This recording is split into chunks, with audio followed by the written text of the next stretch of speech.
حاسين ان احنا نيجي دايما هنا وسعداء يعني.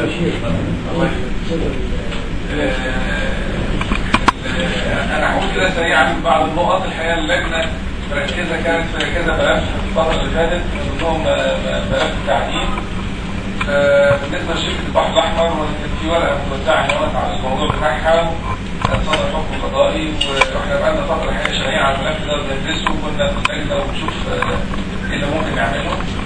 الحمد لله في الاسبوعين اللي فاتوا وبعد حركه المحافظه الاخيره وليس مكمله لحضرتك، ولكن استشعرنا ان في تغير، وبالتالي حصل تحرك سريع من جانب اللجنه وبالتنسيق مع هيئه الثروه المعدنيه وتمثيلها يوسف، وعملنا الحقيقه حركه سريعه خدنا بيها الشركه بالتعاون مع الجيش والشرطه، والهيئه وضعت ايديها على الشركه بحكم القانون، بحكم القرار القضائي اللي صدر، لان الحقيقه في شبهات كثيره جدا على الشركه، والحكم القضائي اللي صدر بعد الثوره اللي هي المطلوب بتاعه هيجد الحقيقه وسام على صدر القضاء، فعلا حاجه رائعه جدا. بالتالي دلوقتي الدوله ممكنه من الموقع بالمعدات وبالمنتج الموجود في الموقع اللي هو يمكن يصل الى مليار و3 من عشرة على الاقل في التقديرات، يعني اقتراع مليار و3 مليار و8 دي التقديرات اللي بتدينا دلوقتي، وطرحت مناقصه بهذا الخصوص يعني. وكمان جربت كده ان احنا يمكن من يومين بالظبط يعني السر الحقيقه صاحب الشركه الظاهر لينا طبعا، هو في واحد ثاني في الخلفيه مالناش دعوه بيه مش هنيجي سيرته دلوقتي، جه عندنا المجلس مع محاميه، وكان بيحاول يعني ايه يقول طب احنا ممكن نتفاوض، واللي خدناه قبل كده ان هو صدر بحوالي 2.3 مليار جنيه منذ صنعت الشركه على مدار 4 5 سنين. ده على حسب اقوال هيئه الثروه المعدنيه، وعلى حسب اقواله هو 1.4 فواتيره يعني. فالراجل ده بيقول لك احنا ممكن نراجع الفلوس دي كلها وممكن نعمل عقد جديد. العقد ده بموجبه ده بقى ما تاخدش بقى 3 مليم و7 مليم وحاجات زي كده. فالحقيقه وصلنا لمرحله متقدمه جدا بفضل الله. طبعا التغيير اللي حصل في مستوى القياده السياسيه ده قوه، وحركه المحافظين الحقيقه ادت قوه، لان قبل كده كان في محاولات، ولو سرا ان كان دايما يعني كان في يعني عدم حماس شويه من القيادات التنفيذيه في المحافظه بجميع المستويات انها توكلنا ان احنا نعمل حاجه زي كده. واتكلمت مع المهندس شريف اكثر من مره، وكان دايما في رجل قدام ورجل ورا، والراجل كان معاه حق.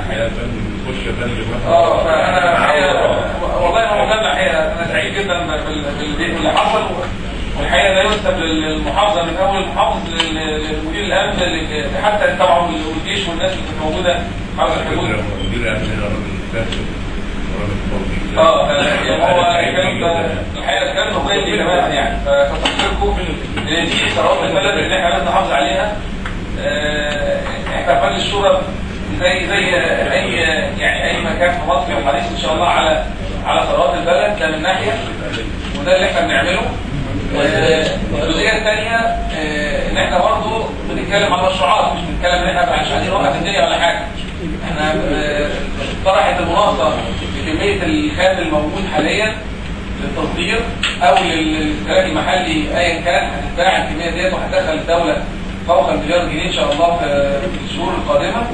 لكن في المقابل برضه اجراءات تشغيل الشركه وهنعمل فيها ايه، ويا ترى تلحق بنص التعديل ولا تطرح من جديد، ولا هيتم التفاوض مع صاحبها ونوصل لحل وسط لحد ما يطلع ان شاء الله في القانون التعديلي الجديد. كل ده نتكلم فيه دلوقتي. مش مصدر بس عشان الحكم القضائي والشركتين، لان في ناس مش عارفه اسمها شركه البحر الاحمر. هو الورقه اللي معاكم مستشفى البحر الاحمر يبقى كده فين؟ هي لا مش النصر، شركه قطاع خاص. البحر الاحمر شركه البحر الاحمر التعليم، وهي دي قطاع خاص يعني. واخد هو حته وبيقطع في الجبل وبيبيع زي الموجوده بتهيئ في راس الجسر في الجحيم. الموقع بالظبط انا ما رحتوش الحقيقه، عشان اروح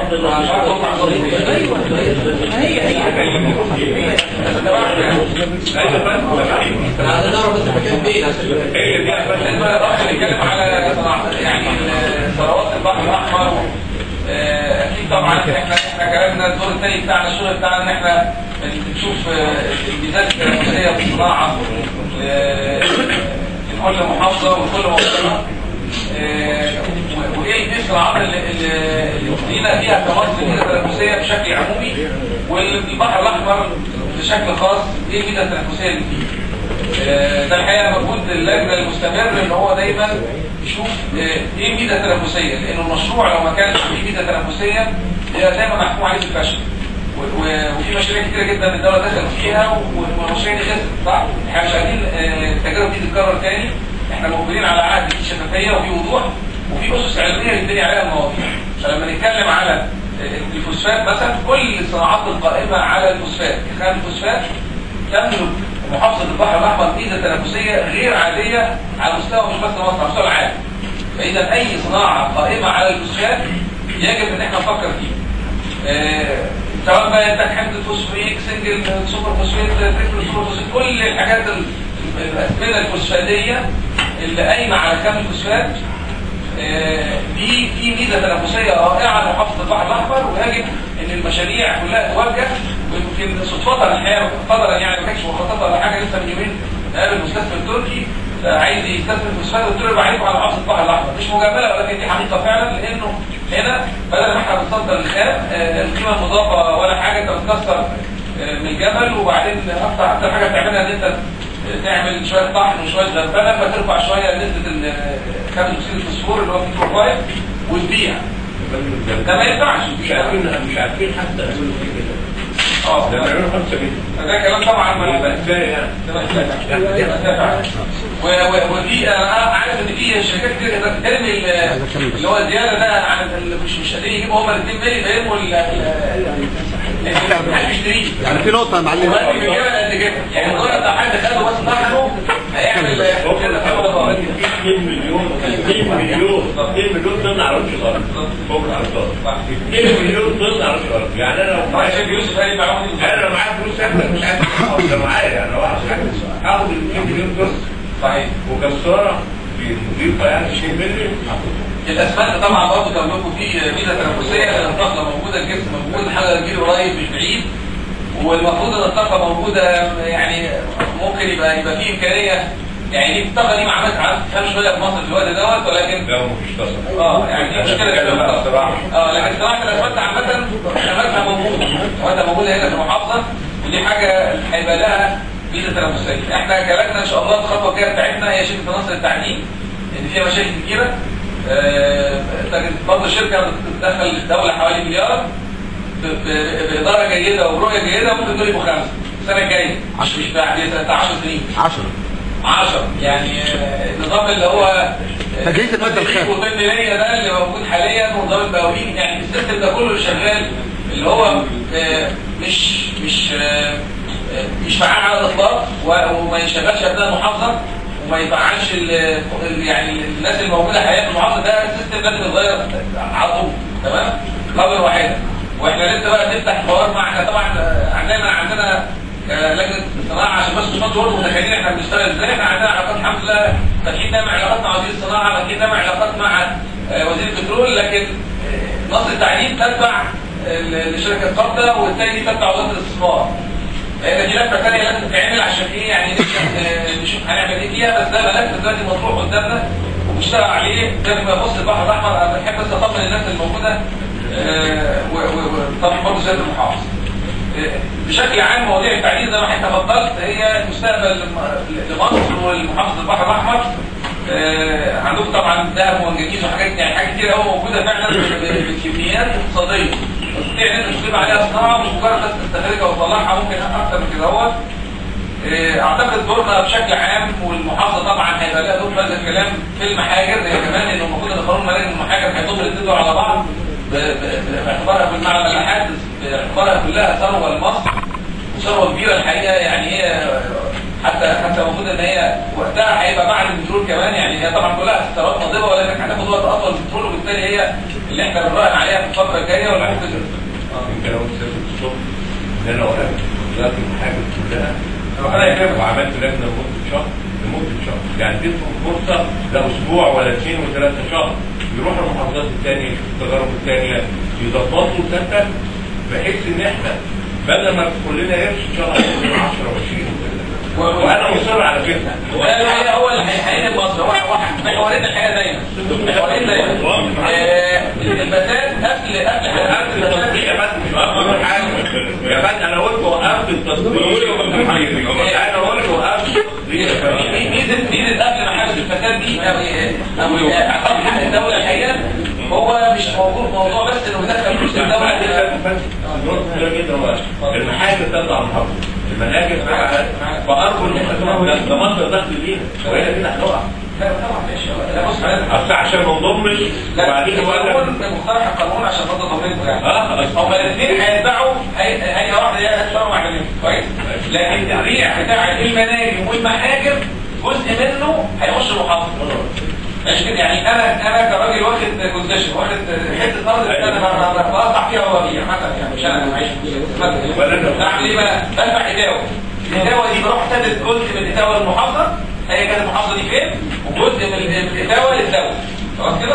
وده في المدارس هم حاجه فالدخل هيزيد مش هيقل يعني بالعكس ده يعني انا يعني يمكن قعدت مع الدكتور مرسي مرتين ولا حاجه قبل ما يبقى رئيس يعني كان الكلام الاساسي في القعده هو ان المحافظات تاخد صلاحيات اكبر ويبقى في لها مركزيه بشكل كبير ويبقى خير المحافظه ترجع لها للمحافظه. فالفكر ده موجود عند اعلى قياده في البلد. فبالتالي ما انا شايف ان دي ان شاء الله مفيش فيها قلق. لكن مش معنى ان انا بقول ان المناجم والمحاجم في الدنيا كلها تبع بعض مع بعض دي ثروه واحده.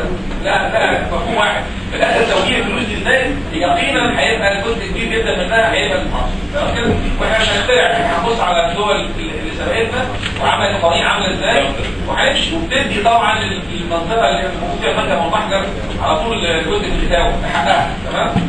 يعني ان شاء الله في رؤيه بس احنا عايزين من المحافظه زي ما شفت الحقيقه وليس مجامله لكن الايد اللي بتاخد القرار يمكن الباشمهندس اللي هو قال الحل انا بقول بقى ايه عشان الحل ده بيخلي الناس اول حاجه تستشعر ازاي بسرعه.